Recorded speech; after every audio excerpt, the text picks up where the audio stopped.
welcome to this webinar around healthy buildings. My name is Marloes Reining and I'll be your facilitator today. And the webinar is organized by the Regenerative Collaborative of South Africa. If you want to help us out and become a sponsor, please be in touch with us. Or if you know a company that can sponsor one of these events, that would be really great. We didn't manage to get a sponsor for this one, but really hoping that, next time we have a sponsor again.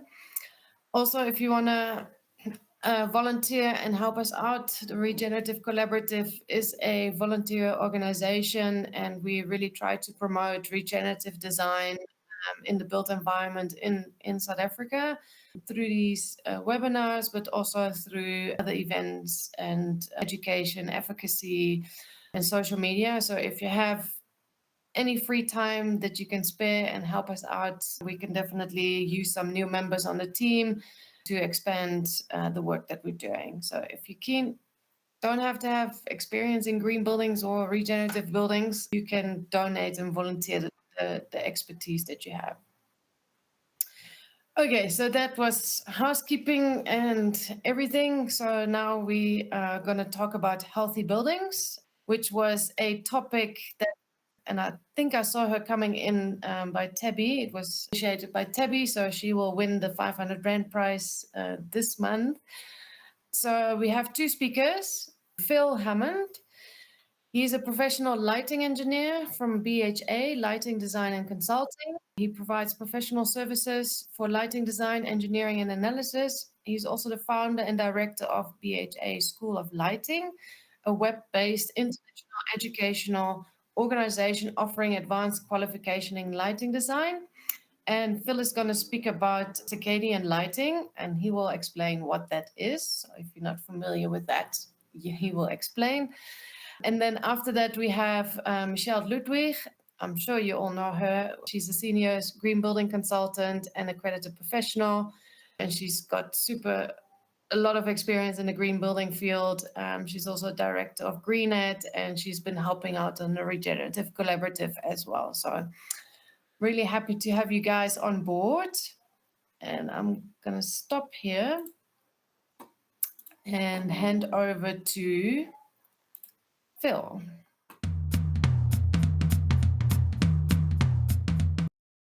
Good afternoon, everyone, and thank you very much for the invitation to be your guest presenter. And this afternoon, we're going to talk about a very interesting topic. So we're going to talk about circadian light and circadian lighting as such. It's a very interesting topic, and we are first going to just have a look at a summary. Lighting has always been very much like Joseph and his Technicolor Dreamcoat, and some of you may have seen that particular stage presentation, Andrew Lloyd Webber presentation. But you probably think I've lost it in saying that. Well, not at all. Lighting is like a patchwork coat. It's grounded in science, physics, physiology, the science of vision itself, because without our eyes we can't see, we wouldn't be able to appreciate the light, art, economics, and now even more important, the need to understand neurology and ophthalmology.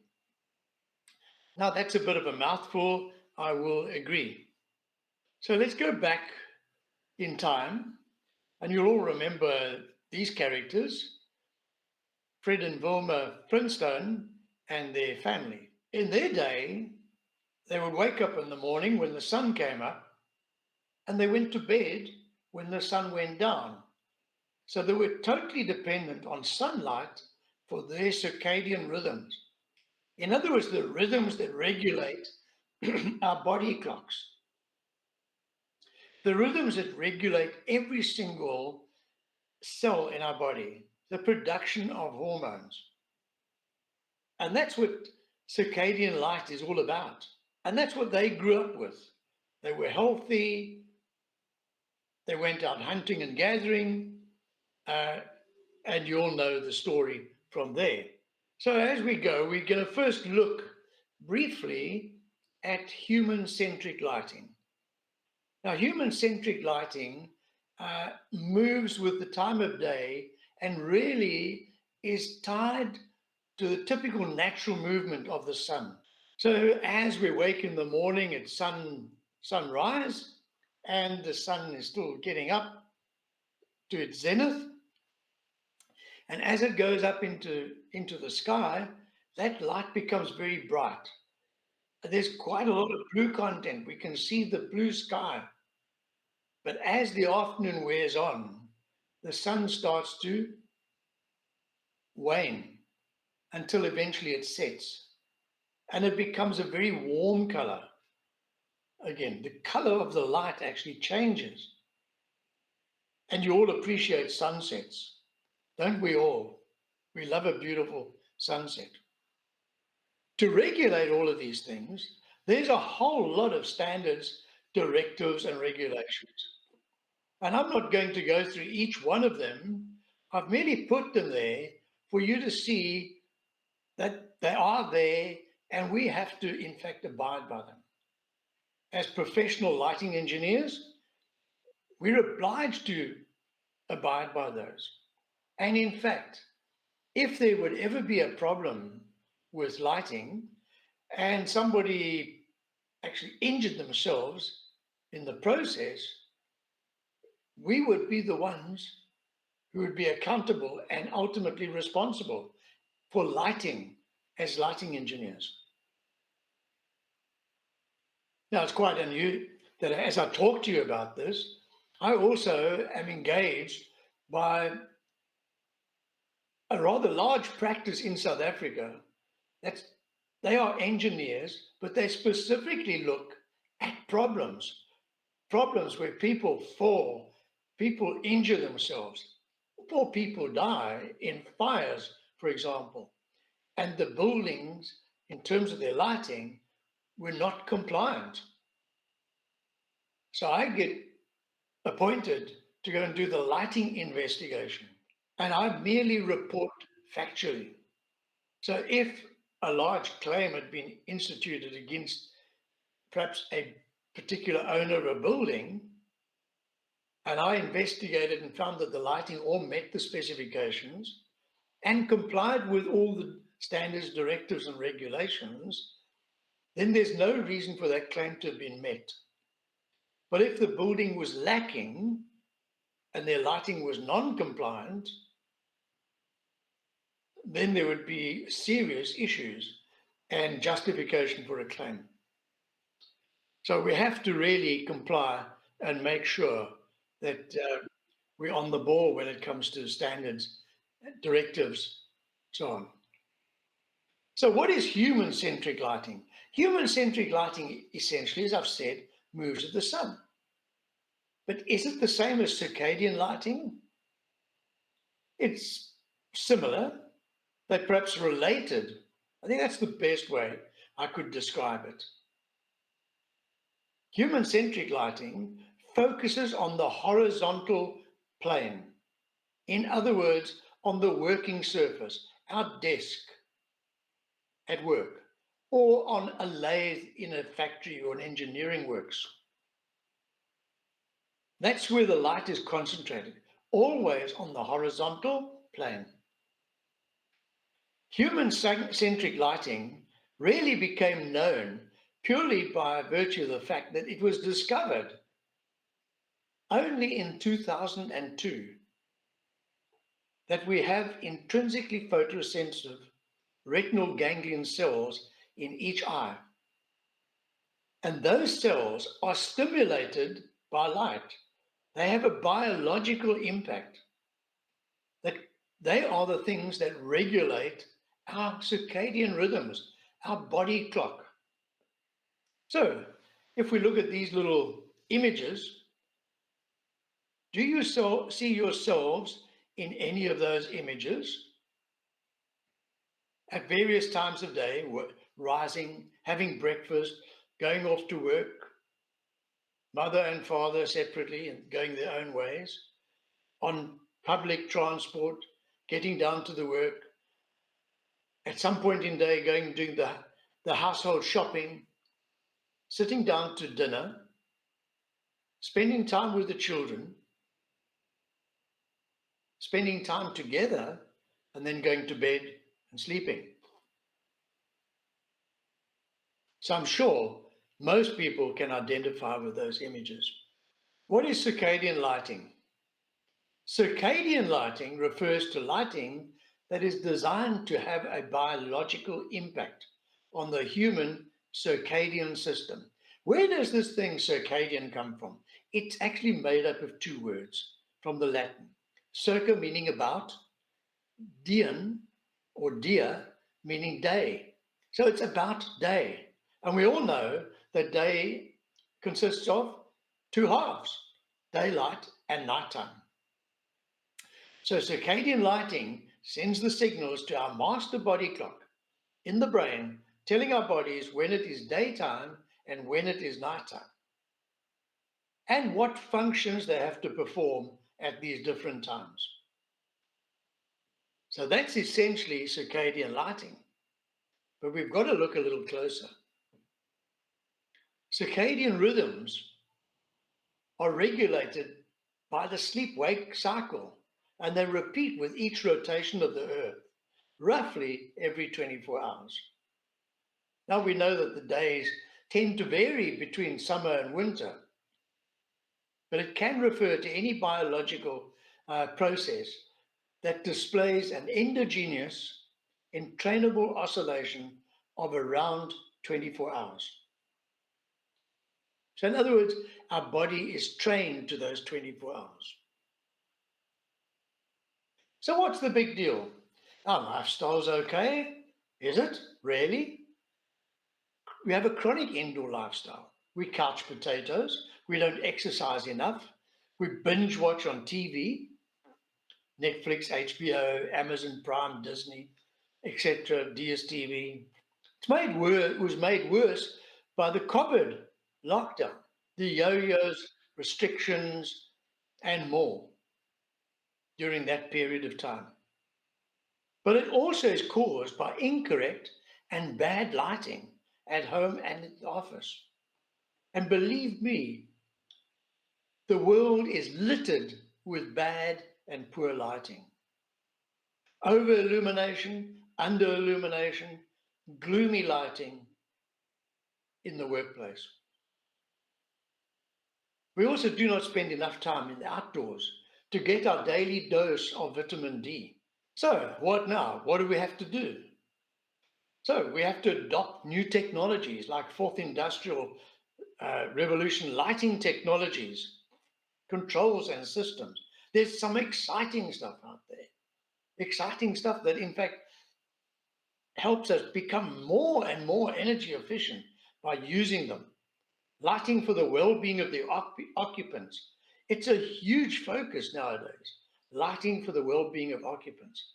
Human-centric lighting and circadian lighting, because both of those things work to help the occupants. And then, of course, we must encourage people during lunchtime, for example, take a break, go outside, go and get a dose of vitamin D in the sunlight. So let's look at natural light. We're going to start looking at some of the CIE is a body called the Commission Internationale d'Éclairage, which is the International Commission on Illumination. It is the overall body who determines how we work with light, how we measure light. So they have some standards there. CIE S026 of 2018, which is the metrology is for measuring, intrinsically photoreceptive ganglion cells influenced responses to light, also known as specifying light for its eye-mediated non-visual effects in humans. Very important, non-visual effects in humans. And there they provide a complete toolkit where we're able to measure the horizontal light, enter those figures, and it will actually calculate the circadian light and the circadian stimulus. Then the next report is on the first international workshop on circadian neurophysiological photometry. So you see, the world has sat up. The academics, the scientists have sat up. But a lot of this depends on LED. And LED lighting works very differently to the old technologies. It behaves differently. It has a different spectral performance, which elicits different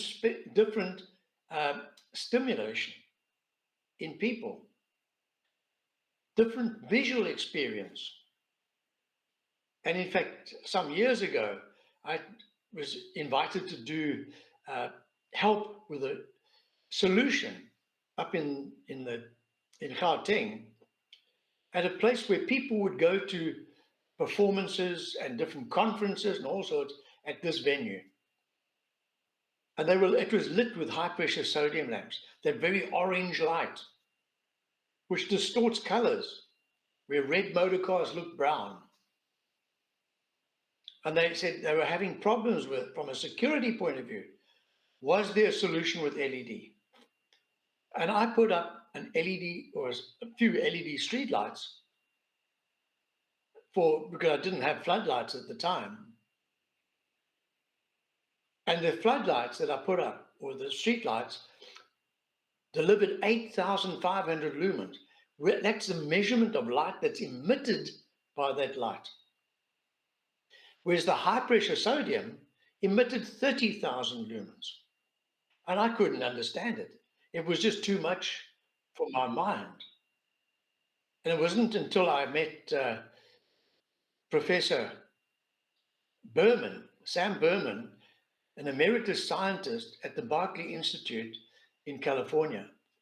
And he explained it to me in great detail about the spectral performance of LED, which is the reason why a much lesser wattage,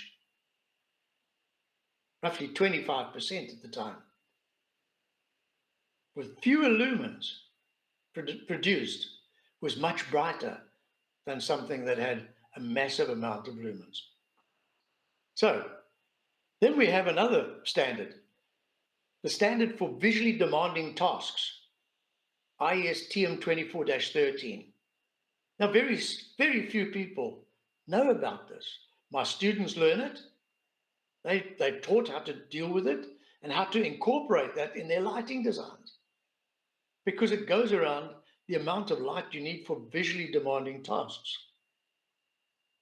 In generally, it's less than the standard specified for very good reason, and it can be justified and measured.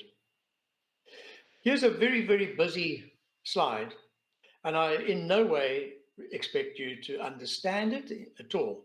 But all that I want to show you is that we have the typical light that we would measure on the horizontal plane. But then we measure the light that enters the human eye, and that is the circadian lighting that we're talking about. We measure the amount of light that would enter the human eye. And we also even calculate what the circadian stimulus is that is needed for our eye to have visual efficiency, so we can work well, visual comfort, because without visual comfort, you also ain't not able to work well. So there's a lot of other funny information there. Don't worry about it. Then we have photoreceptors in our eye. We have the SMLs, which is the short wavelength, the medium wavelength, which is green, and the red, which are long wavelengths. And those things enable us to perceive color, because the world that we live in has absolutely no color. None whatsoever. It all goes around the object that we're looking at, how much of the light is absorbed and what portion of it is reflected. What is reflected will stimulate, but actually bleaches those photoreceptors with a substance known as rhodopsin. and then we're able to perceive a color. It's the magic of the human eye that enables us to see color, not the objects that we're looking at. Then we also have cones. Now we have round about 7 million of the color photoreceptors in each eye. And we have about 100 million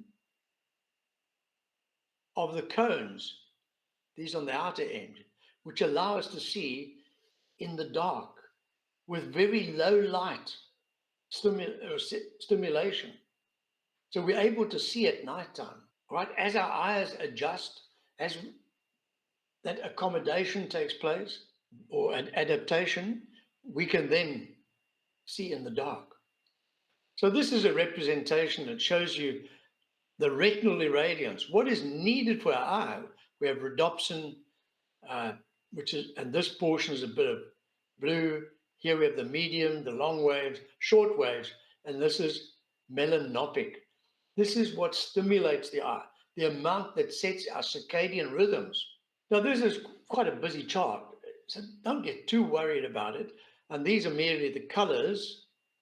Okay, you can see for different age groups, age 32 and 70, and the green is the reduction in activity as you age. So for a young person up to age 32, erythropic is actually a blue color. Chloropic is in fact green. Rhodopic is rhodopsin. Melanopic is for melatonin, for nighttime. And cyanopic is blue. And photopic is for daylight vision.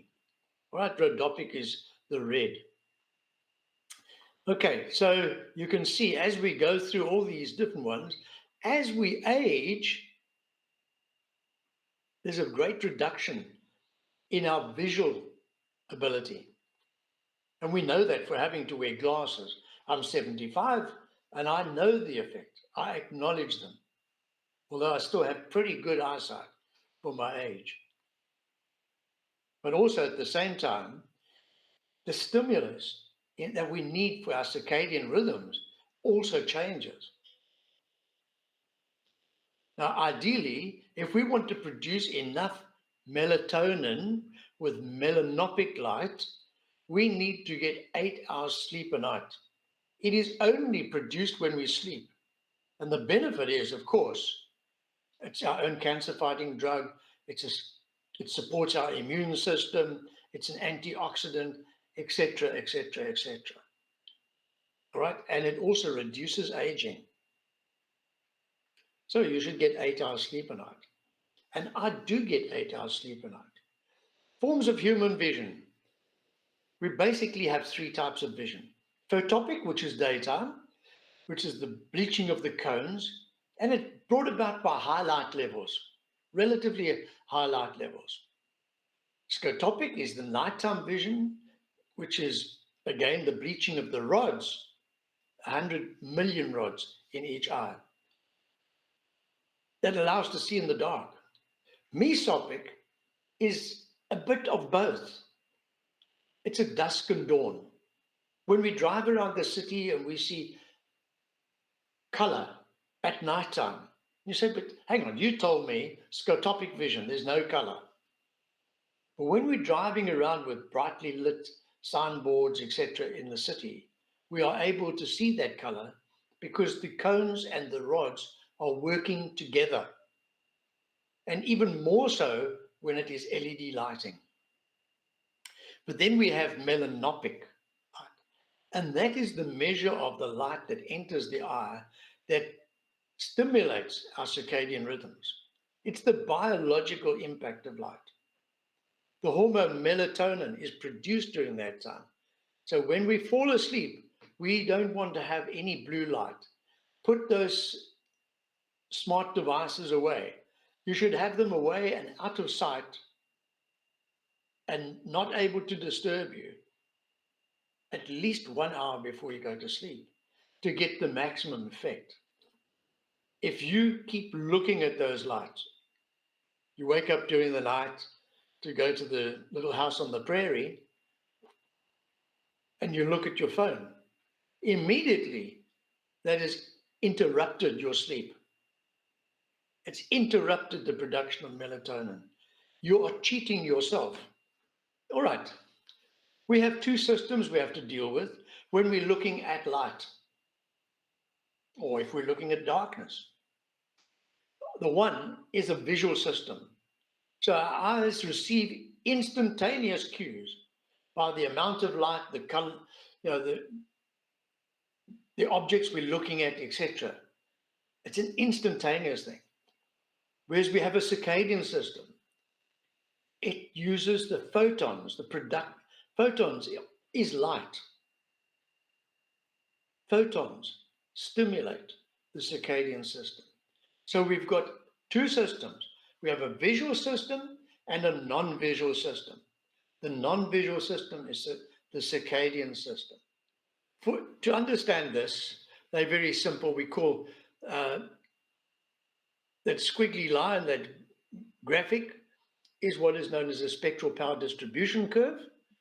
And we are able to decide whether it's good light to use or not by just looking at that. But if you look at the red line shows for a color temperature of 2,729 Kelvin. 2,729 Kelvin is a pretty warm color, all right? A nice, cozy, warm color. And you'd find typically if we measured on the horizontal plane, it's going to be about 575 lux for that particular light, by the power of the light. The green one is the circadian light. And you'll see it's exactly the same color, but the difference is because we measure it at the eye, we realize that it's going to be less because that light is not coming down. We're not looking at the light to get stimulated by the light. We're looking at our work, whatever we're doing. So the light that reflects into our eyes, that circadian light, and the spill light from the light into our eyes is your circadian light. And that you measure, it's called melanopic, equivalent melanopic lux. And that would be 240 lux. Rough. It's not a rule, but it's about half. This other line that you see here, again, my cursor, is known as the Planckian locus,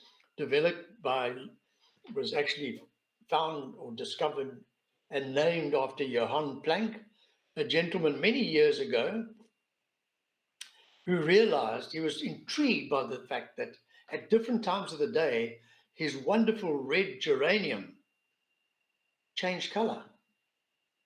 And of course it didn't. It was the light falling on it that made it appear a different color. So one afternoon he went up onto a hillside outside his village where he lived, and he sat with his plant and he made notes about what it was doing. And of course in bright sunlight it was beautiful, magnificent red. But as the sun started to set, he noticed that the plant was changing color because the light was changing, the sunlight was changing. And as it got more to sunset time, it became a very dirty kind of red color, not crisp and clear like it was, not brilliant red. And he discovered that, and he plotted that on the Planckian locus. So this is what he did. And it was based on a black body, which is typically the filament of an old incandescent lamp. And there you can see it's plotted for that color lamp there. There's where the red is, and there's where the green is for the circadian light. Right? So you can see just from watching this presentation that there's so much more. There's more to light than meets the eye. So here we have typically the normal light that we would look at. There's an incandescent lamp, spectral power distribution curve. It produces a certain amount of light. It's correlated on the Planckian locus in between those Judd lines. Those lines are called Judd lines. and the light enters our eye and it stimulates our visual system. It goes to the visual cortex in the brain. In the next slide, we'll see this is a little bit different because the same light, but this time it's an LED light that we're looking at, has a spectral power distribution curve, and I can tell it's an LED just by that curve. It produces circadian light, and there's a circadian stimulus. And that light enters the eye, and it goes through the intrinsically photoreceptive retinal ganglion cells, and it adjusts our circadian rhythms. All right, we're just at the end. So, melanopic vision, it affects everyone, every creature on this planet. Circadian light follows then the circadian rhythms. The part of the brain that controls it is the hypothalamus, and it gets its signals from the eyes via the suprachiasmatic nucleus. The thing that our eyes hate is the blue light generated by smart devices, TV, tablets, computer screens. So keep away from them if you want to get a good night's rest. What role can lighting play? Two ways. We can either hit you with a big amount of light, but with great light intensity, that we could change the intensity at different times of the day, but that's almost like forcing it. The better way is to do color tuning, mimicking daylight from 3000 Kelvin at the start of the day, increasing to about 5,500, 6,000 Kelvin at the peak of the morning towards lunchtime, and then slowly reducing to 4,000, eventually reducing to 3,000, and right down to 7,000, 2,750, or even less. World standards for circadian lighting, very important. The world standard, L03, is for circadian lighting design, created to enhance circadian rhythms in the workplace. So you can get points for greening your space if you achieve 120 equivalent melanopic light or lux at 1.2 meters from the floor, which is roughly eye level of any worker sitting at a desk.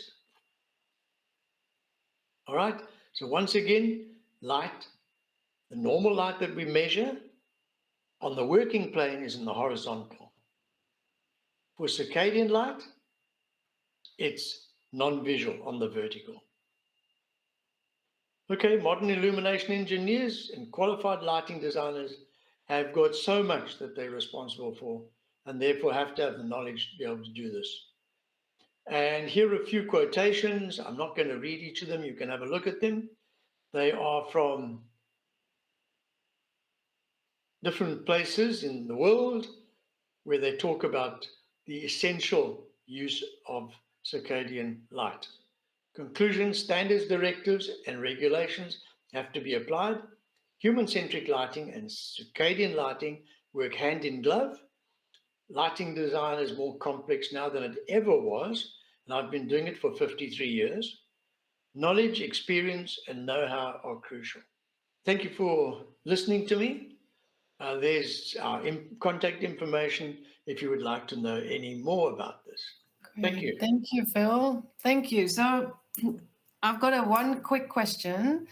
So when you do the lighting design for an office, would you then mimic the circadian lighting? Would your advice be to mimic the circadian light during the day? So when everybody's in the office, you try to mimic the circadian lighting over the day with the lights. And are those lights actually available in the market? Yes, they are available. First, let's answer that one. You actually, what you do is you do human-centric lighting, and the human-centric lighting will in fact produce the desired results for circadian lighting. Because remember, circadian lighting is not the lighting that you put up on the ceiling. It's the result that comes off the surface, or whatever you're looking at. your computer screen. Okay, I see. All right. As I'm presenting now, I have a special light behind my computer screen, specifically for webinars. And that's hardly circadian lighting because it's bright. Unfortunately, it's just above the screen, so it's not directly into my eyes, but it's quite harsh if you want to look at it. Okay. Okay? Great. Thank you. We're going to move on to Michelle, who's going to take us through the world of rating systems related to health and well-being in buildings.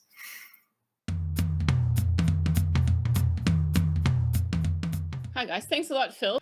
I appreciate you coming. So I invited Phil to speak on this because, as you can tell, he has a very deep technical knowledge of what it means for circadian lighting and in lighting in general. So I'm going to do a bit more of a general approach to healthy buildings, and you'll see where maybe this slots in. Phil needs to jump off shortly for another engagement.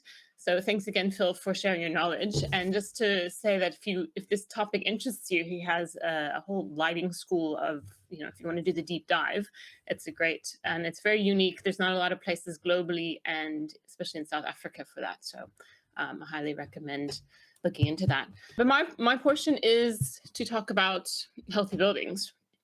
And so I've distilled what can be a week-long seminar of these things down to 6 big ideas to keep things short.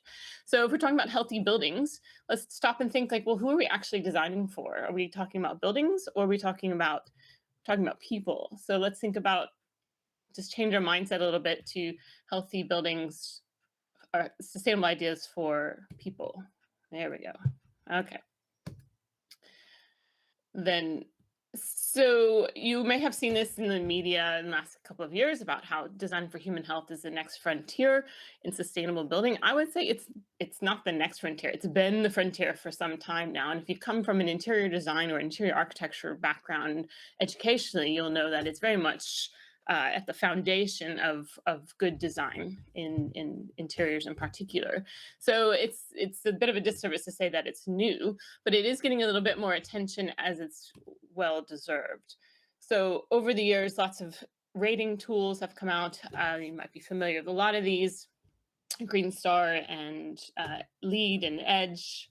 I'm sorry, Green Star and LEED in particular, and Living Building Challenge in the last decade.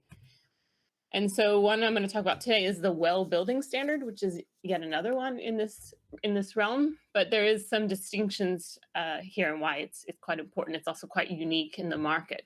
So most of you in the audience would be familiar with green buildings and what goes into that, particularly with Green Star. There's these categories, and they all play together for what makes for a high performance building.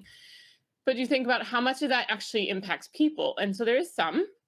Within the IEQ category, there would be like comfort and light issues. So there's some involved that, so I can't say the new tools currently don't address humans and health, or people, sorry. But if you think about what else is out there that's important for people and health. So there's all these other topics. And so this certification tool, WELL, starts to tackle and put a framework together for these other topics. I'm going to talk a little bit just about healthy buildings and healthy design in general before I jump into WELL. But I like to look at it this way. If you are running a business, so take your designer hat off, you're a business owner, you're the boss, where are your business costs going? And in the big scheme of things, over 30 years, you pay about 1% to utilities. That's your electrical and water. You pay a bit more in rent, which is significant, but you pay a whopping costs in your personnel costs. So I know we like to look at green design and it's in how you budget that, but in the big scheme of things, even if you were to build your own building, it's still a fraction of what you would spend over 30 years. So most green ratings tools focus on this, these small slices of design and construction and utility savings. And not to disparage any of them, they definitely play a good role in a lot of topics. But if we're talking about people, you need to look at it like this. So as far as the return on investment, what you put in improving the life and productivity of your people has a significant more impact on your bottom line of your business and your productivity. The other ones are related to utilities and operations, are very much about, ecologically, also important in the world, but this is focusing on people. So the bigger return on investment in people. A quick worked example from a recent project is if you're looking at a building and it's saving energy because of all your designs, you're a Green Star building, and you're saving $236,000 a year because you've got a 30% savings on your utilities. So that's cool. That's great. But now you look at your average salary and an average, say 240 employees. Let's say you get a 1% increase in productivity. Now you're looking at a savings of $720,000, almost 3 times that per year on your bottom line. So just making the point, it makes a lot of sense to invest in your people. And then there's lots of studies and quantification on how much it costs for the poor well-being, absenteeism, healthcare costs. There's longer presentations on all this that delves into it deeper. Another just cost example of presenteeism is actually where employees aren't absent. Absent you can capture in data, but presenteeism is where they are there, but they're not really fully there because they're half sick or they're stressed or they're not giving you their all. And that can add up to a significant loss for a company as well. So what are the big ideas? So number one would be that there's heaps of new research on all of these topics. And this has kind of come together in the last handful of years to read, don't have to read all these, but scientific studies. So it's not just anecdotal anymore. And these studies are coming from the disciplines of neurology and cognitive science, endocrinology, mental health, sleep health. And what used to be maybe done in more silos, there's a lot more cross-pollination. And what they're finding is that the findings of the studies actually correlate and really reinforce each other. There's a lot of crossover. So to this end, a handful of years ago now, the World Green Building Council did a review of this research to vet it and see, well, is this really, worth, just to suss it out. They worked with human resource professionals, experts, academics, and scientists. And what they concluded was that there's an overwhelming evidence that demonstrates that the design of an office or any built environment space really materially impacts the health of its occupants. So they basically said, yes, it's all true. So before this has been quite anecdotal and people are like, oh yeah, well, you say that, but where's the science? So now we have the science. We can say it loud and clear, but it's not yet translating at scale into the design and financing decisions, and certainly not in all parts of the globe. That came directly from the report. So in a snapshot here, what are the benefits of a healthy workplace? You've heard increase in job performance anywhere between 1 and 15%, depending on different studies, but even 1% is significant. But your absences come down, your visits to the casualty and ER go down, hospitalizations are down, and your medical costs come down. So whether you're a company that's sponsoring the healthcare and medical benefits for your employees or not, it's not as common here in South Africa, but even still, even if your employees paying for their own medical costs, it's a lot less if they're healthier. And that has knock-on effects. Additionally, the new workforce coming into the new employees, like millennials and the next generation, they're looking for workplaces that are able to deliver an enjoyable experience. And they're looking for flexibility.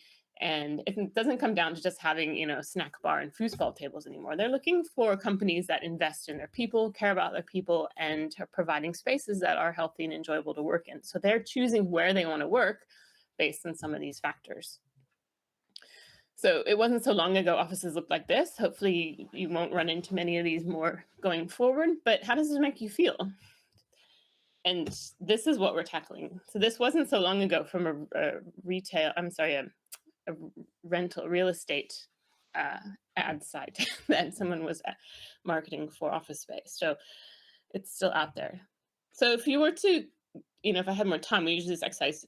Close your eyes and think of what is an ideal workspace for you. If you could define anywhere, and now that we've worked from home for a few years with the whole pandemic, maybe we have some more insight to this, but what would define where you would like to work and make you feel comfortable and most productive? And it might be different aspects for a lot of people, but quite often people say fresh air, light, maybe some visual stimulation, comfortable, maybe my bed, but and maybe some people like to have a bit more din of noise around them, so coffee shops or out and about. But the thing is, you have preferences, and some of these are physiological, some of these are mental, but all the same, how can we now design spaces that can cater to these new additional criteria? So the next big idea is, what are these additional IEQ, indoor environmental quality criteria? And some of them have already been addressed by building tools in the past. But if we look at it from Maslow's hierarchy, right, what people need, and on the very basic of what they need to be safe, the physiological, bottom of the pyramid. And how does that translate to the built environment, to spaces? Well, that's talking about lighting and daylight, the temperature, food, movement, air quality, hydration, and connection to nature as a bare minimum. Then if you go up, the next level is safety. How do people feel safe? And that's looking at things like ergonomics, so that they're physically safe, cleanliness from like germs and hygiene, health, stress, noise, privacy, and choice control. Then further up this, again, these are like a little bit nicer to have, but we can still impact these in our built designs and built environments. It's things like community, connection, contribution, and friendship. So how do we foster these things through our designs? And this all contributes to what I would call healthy buildings for people. And then beyond that, you would have the rest of the triangle pyramid, like self-actualization, which is a little bit harder to do in your designs, but there are things that companies can do in their policies. So some of these, like thermal comfort, we have this in Green Star and tools, looking at how do we design so that people can determine their comfort, and if they're not comfortable, they can do something about it. Daylighting has been studied for a long time, and showing that students learn faster, people in hospitals heal faster with daylight, people's acuity and mental capacities improved with good daylight. Also, some significant studies on an indoor air quality. So if we're getting good fresh air, this was done between kind of a conventional building and a building with better ventilation, and then a green building with better ventilation. And significant impacts of improvement when you have better air quality and more fresh air.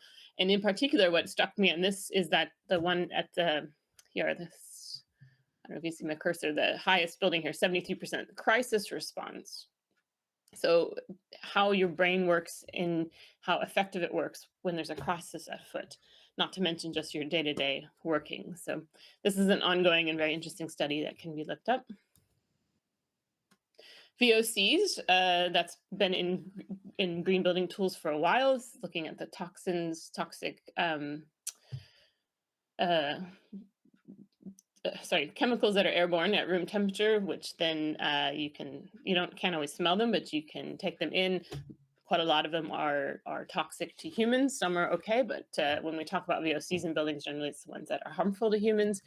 These are in all of our products. So in a nutshell, when we smell like a new car smell, right? We have connected in our brains, oh, that's nice because it's a new car. But what we're actually smelling is the foam and the fabric and the leather and the finishes and the plastics. And it's all off-gassing. Now, we think positive thoughts because it's related to a new car. But if you take that same, cornucopia of odors and you put it in your office, same idea. And that's what you're subjecting your employees to. That's the foams, it's the fabrics, it's carpets, that off-gas and affect human health. So it's looking and making choices that don't have those. Same said about formaldehyde. This is a similar VOC that comes in engineered wood, typically from glues, and this can be mediated. This is kind of a common one. Adhesives, things like how you glue your carpet down, what your carpet's made of, a big source of VOCs, what's in the carpet. And we can also improve on, how we make our carpet by recycling materials back into it. But back to what's sort of a new thing, those things are all fairly common these days, but looking at plants. Plants are really amazing, especially in human health and offices. They absorb these VOCs and can process them. They help with the noise, they reduce the CO2, and there's a psychological connection to nature. We talk about biophilia. So some of these new tools will give you credit for incorporating plants. And there's different ways of doing that, both pot plants and planted walls. Acoustics is another one that's very important with how people's health and hearing and stress levels. So there's a whole another seminar on that kind of deep dives in some of these. I'm trying to go through quickly so we can get to any questions. Ergonomics is important, just when you realize at the lower left how people's bodies come in all sorts of shapes and sizes. And so if you just have one design to fit all, it probably fits very few. And so it's looking at can we make spaces that can adjust and equipment that can adjust and change to support the all sorts of shapes and sizes that we come as human bodies, as well as mobility and capabilities when also is important in this. So lighting quality is a big one that features a lot in WELL, which is what Phil was relating to. So here's a graphic I like on the circadian, looking at how that light color comes into your eyeball and hits those cells, the retinal ganglion cells that Phil was talking about, and impacts your brain. There's been a lot of new science on this in the last few years, which has been really exciting. And then looking how that change in lighting and through the day impacts your physiology. So sleep is the big one that people think of with circadian anything, but it also talks about cortisol, which is a stress hormone, your body temperature, your alertness. Now you naturally go through these cycles during the day, and the light is very much part of that to help regulate it. And then when we get out of sorts, and when we sit inside lighting that's fluorescent all day, this really impacts these cycles. So this connection to the physiology and our biology has been quite a big advancement in the science in the last, say, 10 years or so. So then as designers, how can we then work within that? And that's looking at these products that can tune the light in your space so that you can reinforce this whole shift of color through the day. And this is a residential, but the same is true in offices, and now they're studying it in schools as well. It's a very exciting whole area of lighting design. Number 3, providing healthy choices. So there was a study done a handful of years ago here in South Africa by the Discovery Healthy Company. And they found that 44% of employees, it was like 114 companies, so it was a fairly good sized sample. Most people are not doing enough physical activity. That's probably not a surprise. And 36% of employees are overweight or obese. But what was interesting to me is it jumped out from this study was that 61% of the employees know they're not getting enough exercise, but they've also say that they would like help in doing so. So they know it, and being told it is one thing, but now they want help in it. So how can we as designers in our built environment help people in supporting their lifestyle changes into beneficial ones? So we have a very sedentary lifestyle. We sit a lot and we don't move a lot, and we move even less than we ever have before. And you've probably seen campaigns like this where sitting is the new smoking. It sounds very dramatic, but essentially what they're saying is if you smoke all your life, you will take off a handful of years at the end of your life. Your life expectancy is demonstrably scientifically reduced because of that habit. And now they're from studies, they can say, well, a lot of sitting in a lethargic type of lifestyle is effectively the same. It also takes off years off your life by sitting too much. So it was a little bit over dramatic, but the studies show that if you even just stood up, you can burn more calories, and a whole lot of interesting science here. So again, as designers, how do we foster this behavior change? So there's a concept called active design. There's some guidelines that were put out at least a decade ago now. But it's looking at how do we design stairs and make it appealing to take the stairs, or an awareness of, hey, if you don't really need the lift, why don't you take the stairs? Get people moving. A little bit of movement throughout your day really adds up, and it's about making that an appealing choice. Same with active furnishings. This is also good for people with different sizes, as well as mobility and accessibility. It doesn't have to be expensive. There's some simple, I know a lot of these are expensive, but they doesn't have to be expensive. Things like, treadmills with desks. This is kind of newish, but that sounds really exciting. Even if you were just here for a conference call for 30 minutes to an hour, I mean, how cool is that? And you get your steps in, and then you go back to your other desk. But it's offering these kind of opportunities to employees. And like this one on the left is a good example of just how you make your stairs essential. So I can see where I want to go. I see the stairs take me there, so I'll just take the stairs. You don't have to go hunt around for the lift to go up one flight of stairs. And same with the one on the right at the number 1 silo. You can start to see the color coding on each floor, which also helps reinforce where you are, where you need to go, and how to get there. And so you would embrace those decisions. So employees from that same study earlier also know they don't eat well, and they also would like help in eating better and improving their diet, not necessarily going on a diet, but just their eating habits. So how do we again do this through design? Well, one aspect that's in the WELL building standard is looking at hydration. If you want people to drink more water, you can't make them do it. But if you provide more infrastructure for water fountains or places for them to fill their water bottles or cups as they walk by each time, they can get water.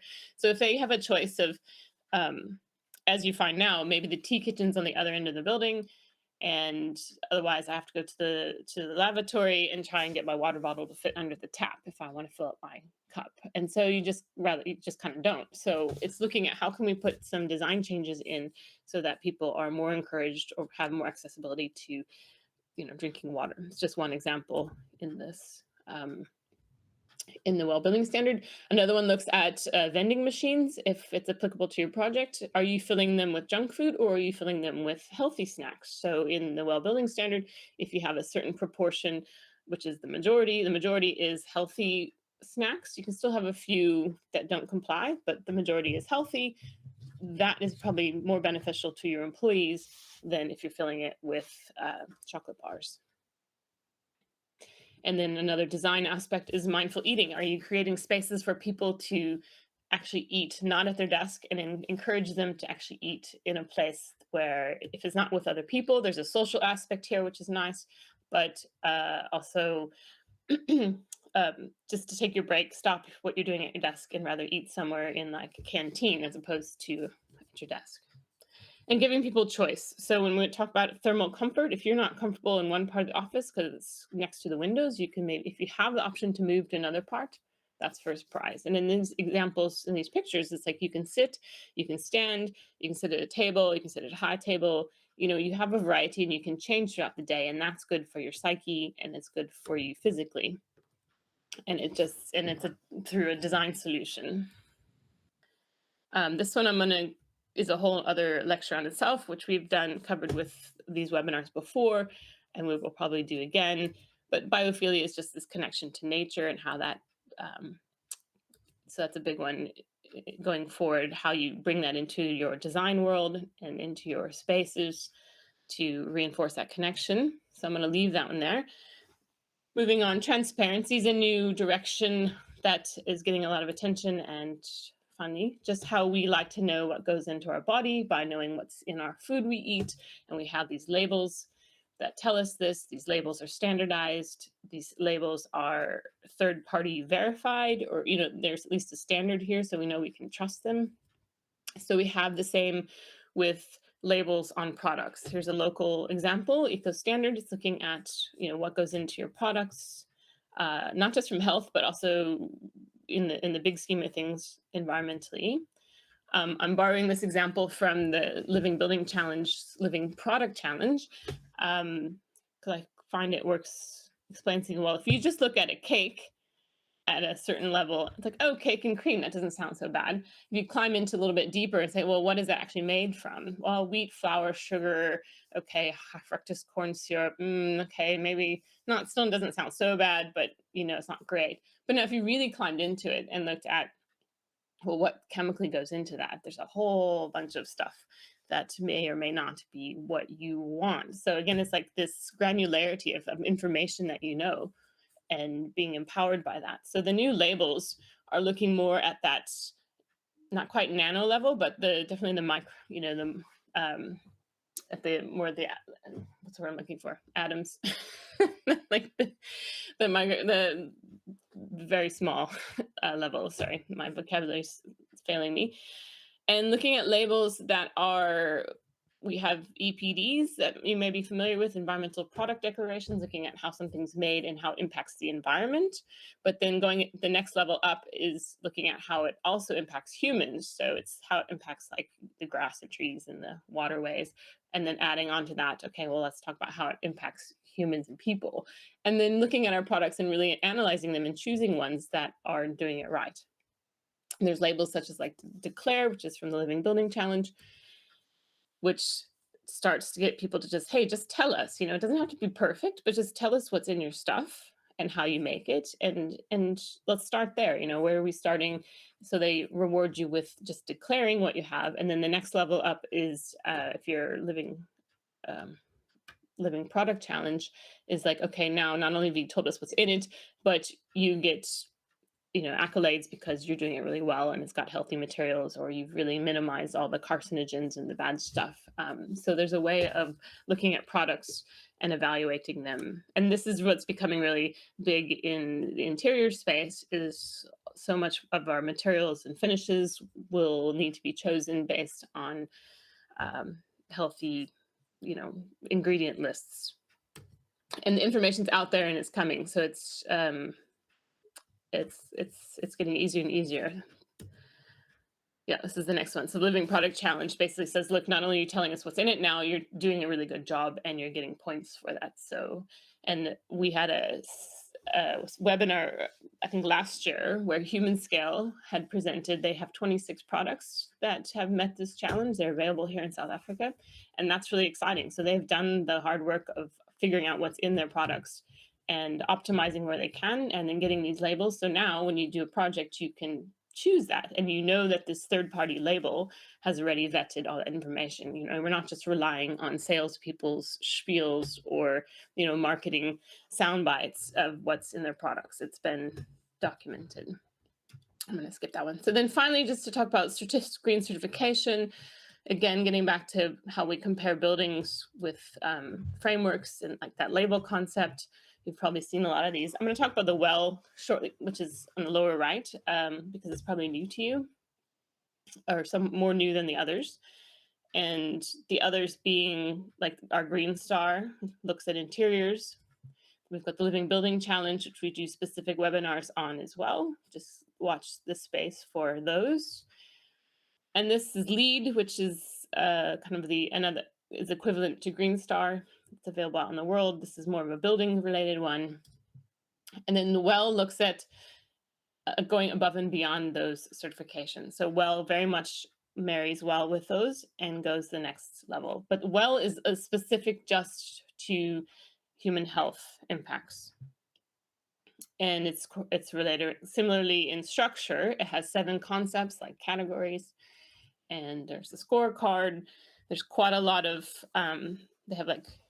there's quite a lot of prerequisites to get to it. So they're saying, look, you need to do at least 40 of these before we will say that you're a healthy building. And they feel that's the minimum to get there. Now you can go above and beyond that and to get these certifications of silver and platinum, etc. But every single one of those of these, I'm going to call them credits. They call it features, but I think you guys are familiar with credits. But each one of these topics has, when it was being designed, was very much evaluated on, does it impact the human body? Does it impact our physiology? And so the systems that are addressed by this tool are all these that are listed on the left. And so each and every one of those has some sort of physical benefit or reduces a negative impact to the human body. And if it didn't do that, it didn't make the cuts of being in the tool. And that's pretty exciting. I think it was developed by a company called Delos, which is now it's now being run as an organization called the International Well Building Institute. And when it was developed, it took into consideration very robust reviews from scientific review, practitioner reviews like architects in the building science, and a medical review, like medical doctors as well as like scientists. So scientists, architects, and doctors in a nutshell to get to the final. So that's also quite exciting. You might think, well, there must be some things that overlap with the other tools, and there is. This is my own analysis. Some of the topics do overlap with topics that are in Green Star and LEED and Living Building Challenge, to about a 20 to 30% overlap.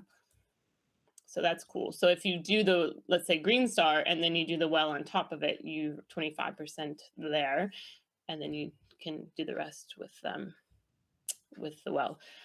Nearly done. So obviously big incentives to do this certification. You can do it independent of those other tools. You don't have to add it onto an existing green building.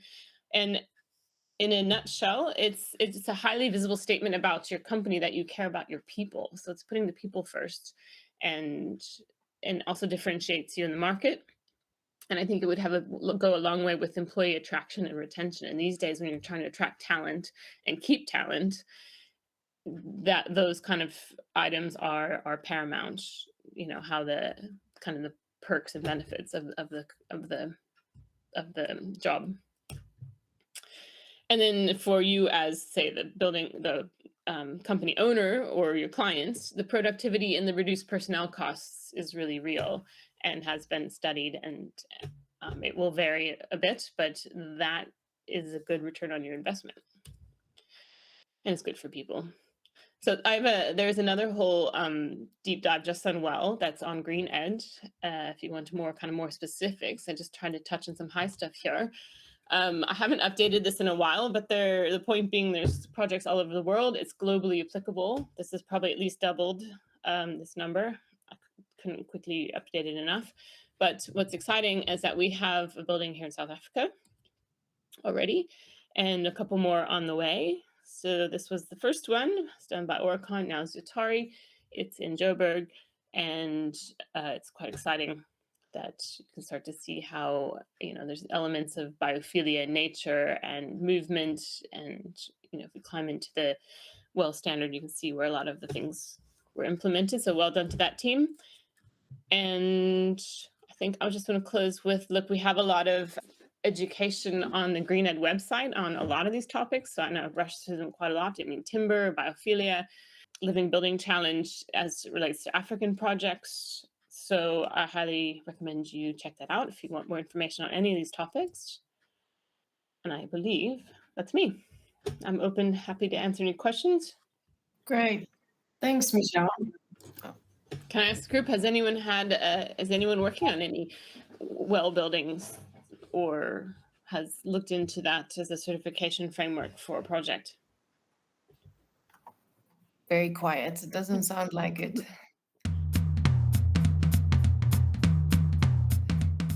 Any questions from the audience? It's a very quiet audience today. I think it was a good presentation. I think the first speaker may have maybe made us a little bit shy because of all the jargon and I think concepts that are difficult to grasp when you are not in that space. But I think for us, maybe for myself, I think the reason why we may not have questions is because we want to read up on some things that we picked up, some nitty bits that we think are very relevant in some of the projects that we do, that we do have, but we don't have, I think, enough information for ourselves to ask the right questions. I think I can say so. A lot to grasp, and I think very informative session. And I think for myself, some of the topics are some things to look at and to improve. As in our different spaces. So I think that's why we're all quiet here. We need to read more. Well, thanks for your comments. I was going to say, I'd like to make this like a bit of a series so that, so I covered a whole bunch of topics, and then Phil was very much a deep dive in like one of those topics. And so I'd like to do, more of a deep dive in a lot of these topics, but this is sort of the high view. And the other point I wanted to make, and I'm not sure if it came through, is that you don't have to be doing the certification to follow these principles. And if anything, you can use this framework as exactly that, a framework for ideas and direction. And it kind of tells you how to measure it and how to go about making an impact. And that's quite useful to use the well building standard as a guidance tool. Because going for certification is a bigger ask and clients need to understand it. It's a lot harder, but even just getting started with like, well, what does it mean to have, what sort of circadian lighting targets should I have? And so Phil mentioned it, and sadly it was before I did the well, so you maybe weren't quite sure what he was referring to, but there's a credit on circadian lighting, and it starts to talk about, what thresholds. And so yeah, I think from that, it's a good springboard to understand a lot of these topics. And there's a lot of research with the well building standard that they've worked into it, and studies. So even just going through their manual, which is free on the internet, on their website, you can start to link to a lot of the studies and the references and resources. So yeah. I'll quickly search with it, and I'll post the link on the chat where you can find that. Maybe Michelle, like from my side, I know that the well is like can be quite overwhelming, like the amount of topics that are addressed within the well certification. Like, what would be the most, like, would there be like 1 or 2 points that you would say, like, no, if you want to do it simple and not want to go like the full well way, what would be the two points that you would address in like a office building that can improve like healthiness significantly? Is that to me? Yes. Okay. Sorry. I think lighting, but like natural lighting and daylighting and lighting control, and then yes, if you can do the next level up, circadian lighting sounds really technical, but just even good light quality. And to be honest, it's where our Green Star tool's heading. We're also raising the bar on and coming up to speed with a lot of these new thresholds. But it's looking at, I think, lighting and daylight's a big one, because that impacts people's moods, and that connection to the diurnal, the changing of time is really, really powerful to your psyche and how your mood through the day. That would be one. And probably fresh air might be another big one that we're somewhat familiar with already with Green Star, but looking at, next level up of filters and kind of keeping it fresh. Temperature, there's a lot. Yeah. But yeah, I mean, the next level, so Wells even evolved to version 2 now, and they're looking at things like diversity and equity, and it's getting very complex, but trying to encompass quite a lot of things. But in a way, it's good because it's just putting it on the radar as far as, hey, this is where we can go even further with design. We can go even further with what we're implementing. And I think a lot of people just need to understand, well, where is that, or give us a roadmap. So they're providing a roadmap, and then so it's a lot of work that they're doing to establish that, and then we can use it as we see fit. Great, thanks. Sorry, guys. It's always cost with me. How much does the well certification cost? Is it per square meter? How does it work? I feel like I just looked into that recently, but yeah, it's probably similar to how like LEED is calculated, is by a size, and it is probably on par with those other certifications. So it's not cheap. Right. I mean, it's not like free, but if you were getting those other certifications, it's similar. The one thing that is different with Well, which I didn't dive into that deep, is they actually part of your documentation or to get certification is a on-site performance verification. So someone comes out and actually measures a lot of the data points for a lot of the criteria. So there's a cost in that. Someone has to do that, but then they know that you've done what you said you're going to do. It's not just the specification, I have these good intentions. So it's very robust. And as a result, there's a cost there. I wouldn't say it's any more than the LEED and the Green Stars, but it's probably in the same ballpark. But if a client, if you're going to do a kind of building like that, it's very likely you're going to do a LEED or a Green Star, and then you're going to do a well rating on top of that. You're going to end up with quite a hefty additional cost to rate these buildings. Actually, that reminds me. I have a better answer for you. Sorry, I just recalled. I did do a bit of analysis for a very large company here. I don't think I can share it, but they were a 6-star Green Star building, and because they were doing everything right with that 6-star Green Star, they kind of naturally got quite a lot of the well stuff, and so they were already a big budget. Which is good. So they're very close to getting it. They didn't actually go for certification in the end, but the costing was probably $1 million some rands, which sounds crazy high. But then you look at, they had like 1,000 employees, and the certification is for 3 years. So if you work out the cost of the certification over 3 years per employee, worked out to be about 300 rands. So now they're a big, firm that is very much high performance. There's people have top salaries, and so their investment in their people. And if you talk about, well, it's only 300 rands per year per employee. If you look at it from an HR perspective, that's no. I'm not looking at it from that point of view. I'm looking at it percentage of project cost. So that 1 million, what is it in terms of total percentage of project cost? Is it a 400 million rand building or 1.5 billion rand building? Is it?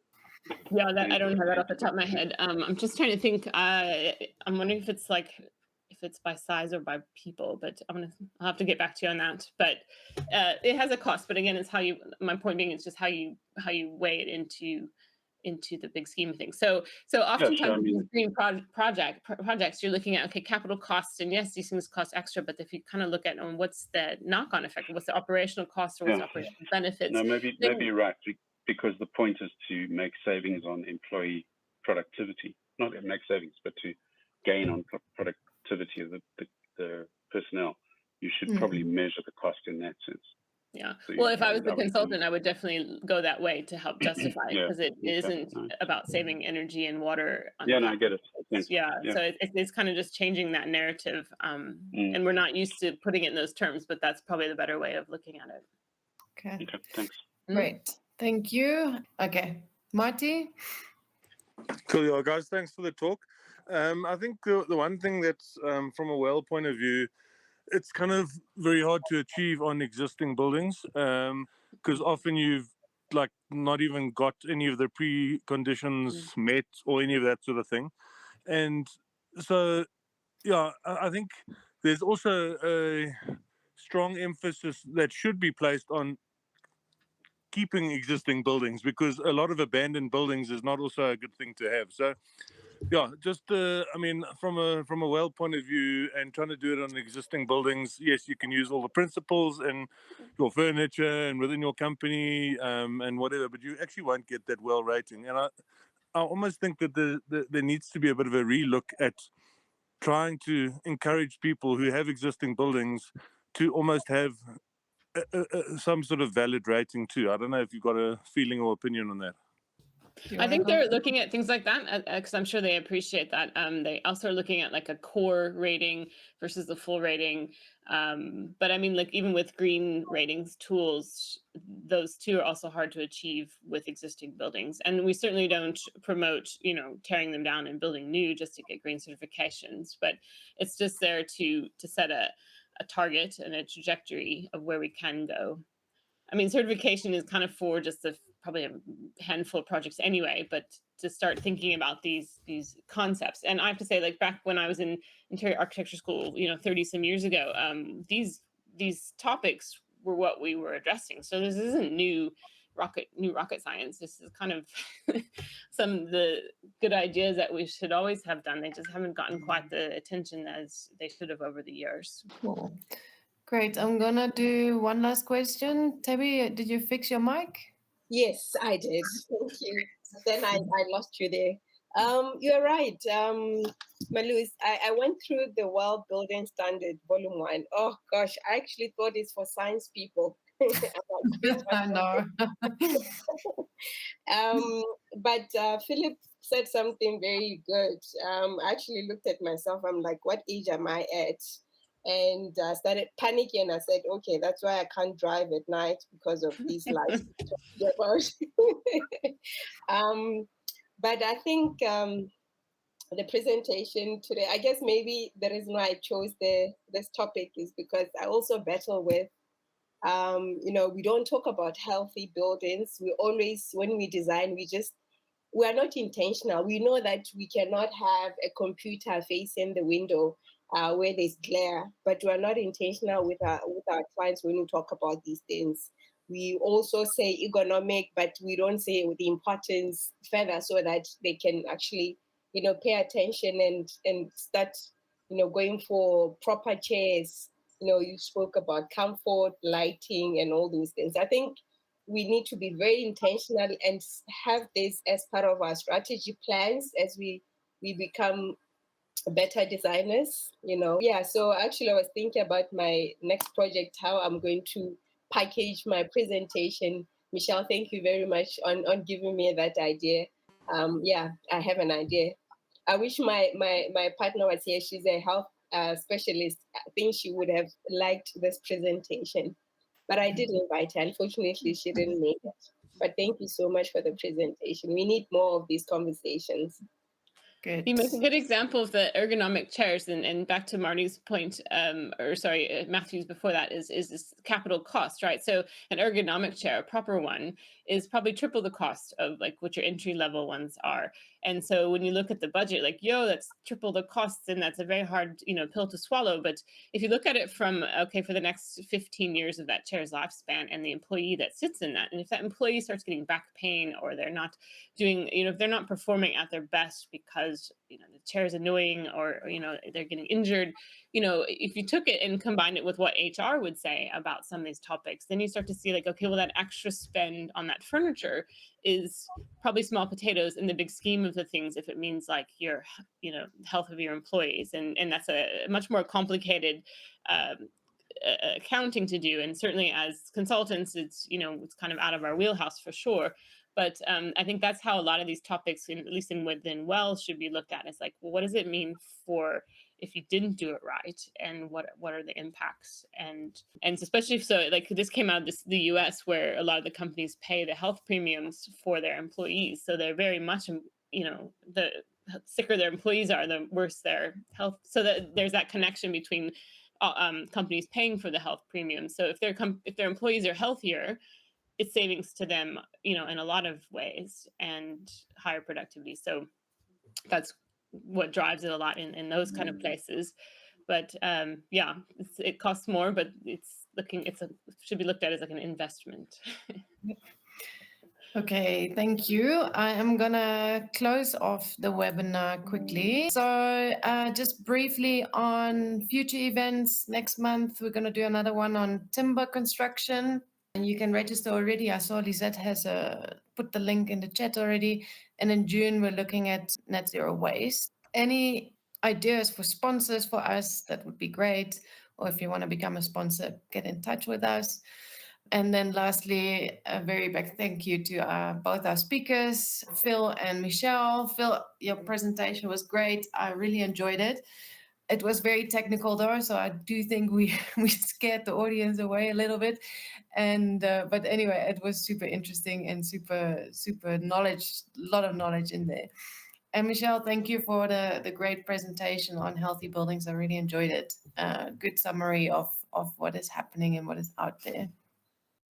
So with that, if anybody is interested in previous webinars, they are all uploaded on the GreenNet website, so you can go there to have a look at them. And with that, I'm going to say, have a good evening. I hope you enjoyed this one, and really love to see you next month. Thank you so much for joining, and have a great evening. Thanks, guys. Thank you, you too. Cheers, thanks, bye. Bye.